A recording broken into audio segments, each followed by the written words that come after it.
தூதர்கள் கூட்டத்தில் ஒரு துதிக்கிற தூதன், துதிக்கிற பிரதான தூதன், ஆராதனை தூதன் யாருங்க? லூசிபர்.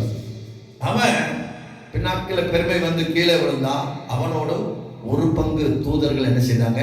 அவனோடு கீழே வந்தாங்க.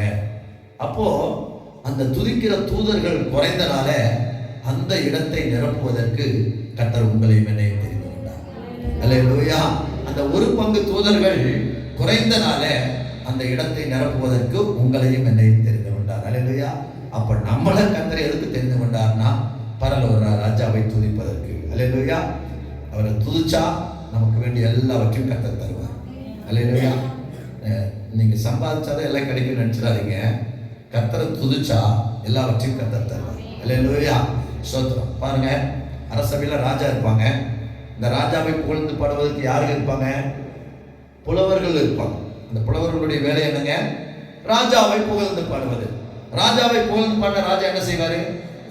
புலவர்களுக்கு வேண்டிய சாப்பாடு, வஸ்திரம், வாழ்வாதாரம், வெகுமானங்கள், தங்குகிறம் எல்லாத்தையும் கர்த்தர் தருவார். அந்த புலவர்களுக்கு ராஜா தருவார். அல்லேலூயா.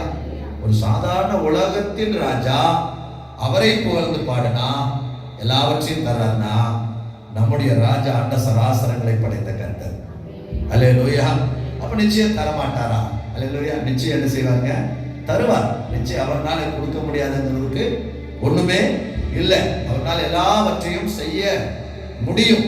அப்போ நமக்கு அந்த நம்பிக்கை, நான் என் ராஜாவை புகழ்ந்து பாடுவேன், அவர் எனக்கு வேண்டியதெல்லாம் தருவார். அல்லேலூயா.